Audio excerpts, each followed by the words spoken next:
What's going on, guys? We wanted to record a quick video today. I'm Michael, and this is Kate from our CRM and funnels team.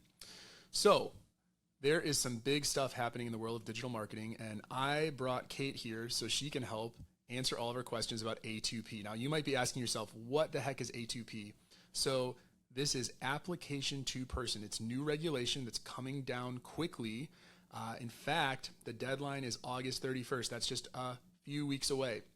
So what does it mean? Well, ultimately, A2P is something I think all of us personally are really going to like. It's regulations that's going to cut down on spam text messaging. But if you're a business, a dental office that is communicating with patients through text message, there's some big implications. And there's some stuff that you need to do to make sure that those text messages get sent out. So if you are using software that's sending text messages, that's patient communication software, that's online scheduling. If you have marketing campaigns that are sending text messages through funnels, if you have chat on your website, any of those things are going to be affected. Now, before we turn it over to Kate, I want to make one thing really clear. There is a specific type of text message that this is regulating. Those are 10-digit numbers. So if you think about texting with your friends, you see the phone number, that's a 10-digit number. It looks like it's coming from another person. There are also texts that we get that are 5-digit or 6-digit text messages, and you can tell right away that that's automated, it's coming from a business.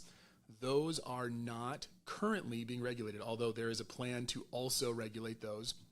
Toll-free numbers, also not part of this today.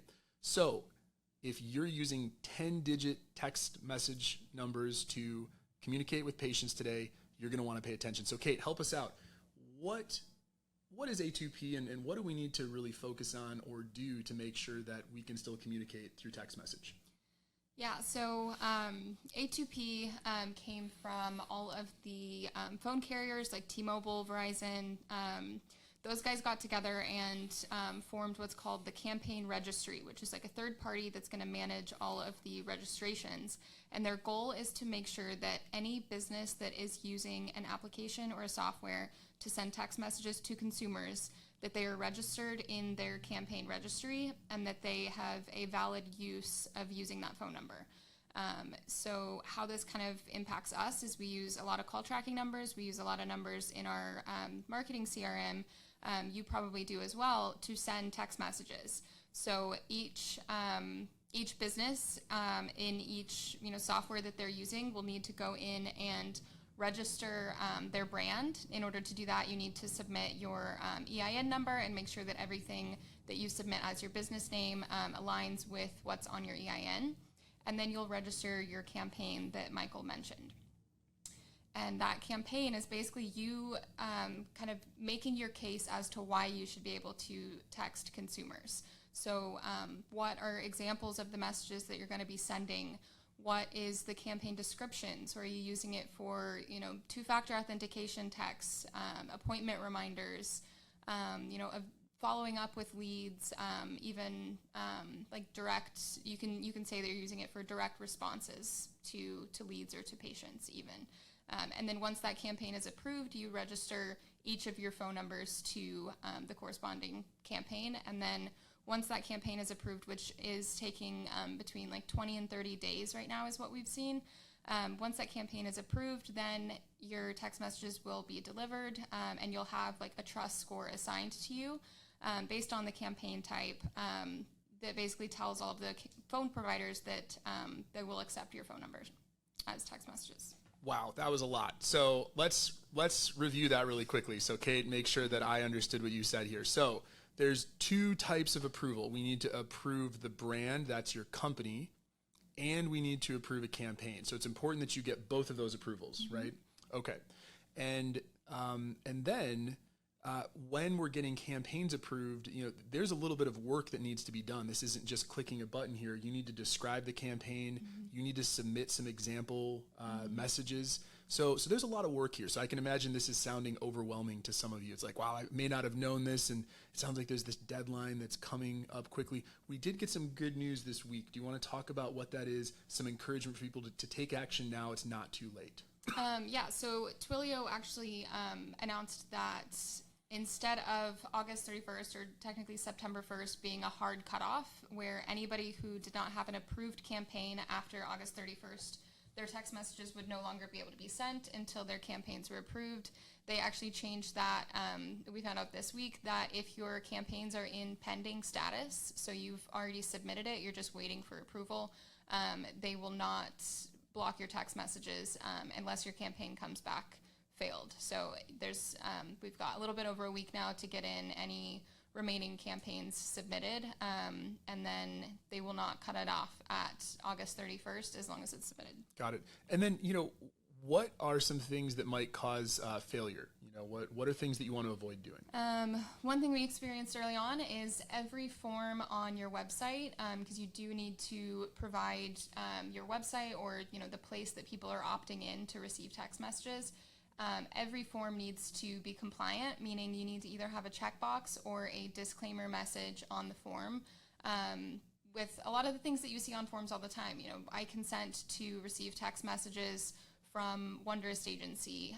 Message and data rates may apply. My information will not be sold. You need to have that disclaimer on every single form, or you will be denied if one of your campaign uses is form submissions. Got it. So, again, if you're a Wonderist client today, this is something that we're doing for you. So if you're taking notes right now, you're like, oh my gosh, where do I go? What do I do? All you need to do is make sure that you're responding to the emails that you're getting, and make sure that you get us that EIN number. That's going to be the really big deal. The other thing we'd encourage you to do is make sure that you are communicating with the software providers that you currently work with. So online scheduling, patient communication, really anything that's sending a text message. I think the good news is when we look around the industry, it seems like a lot of these companies are prepared for this, right? It'd be a big deal if they weren't. But you might also want to learn a little bit more about how they're going to send text messages. Are they currently going through the process of registering a 10-digit number for you? Or are they using 5-digit, 6-digit, or toll-free numbers?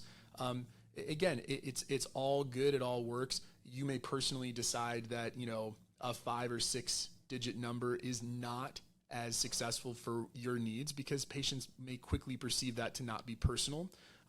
Again, if you're just getting a reminder to go to the appointment that you scheduled, it may not be important that it's a 10-digit number or not. So don't get too stressed out here.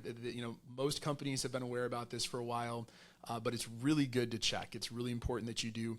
If you're doing your own marketing, or if you're working with another marketing agency and you know that there are campaigns that are currently sending text messages, you want to make sure that you're talking about this, you're asking about it.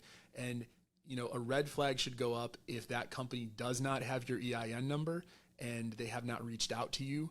That's going to be a really big sign to you that you probably have to take some steps to make sure those campaigns are still active. So Kate, as we kind of close up here, what other big things do you want people to know about A2P so that they're prepared? We're just really a few days away from kind of this new era here. What can people do, and really where can they go to get more information or even begin this registration process? So if you need to begin the registration process or check and see if it's already being done for you, it will be through whoever handles your phones. For us, our clients would come to us, but we actually use Twilio for all of our phone numbers. So we register through Twilio. Twilio is a very large one. It's probably the most common that registrations are happening through.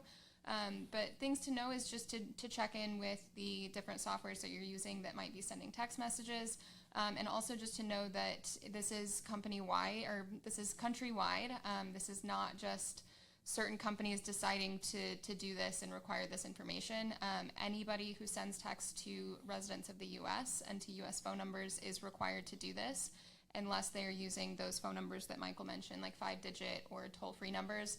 But the regulations are coming for those numbers next. It's just not happening to them yet. Awesome. Great. Well, thank you so much, Kate. I learned a lot about A2P. I hope you guys did as well. And, the future's brighter. I'd love to have less spam text, but we want to make sure that all of the messages that you and the practices that are supported by many of the partners that we also communicate with are all continuing to to be able to send those texts to patients as well. All right. Thank you so much.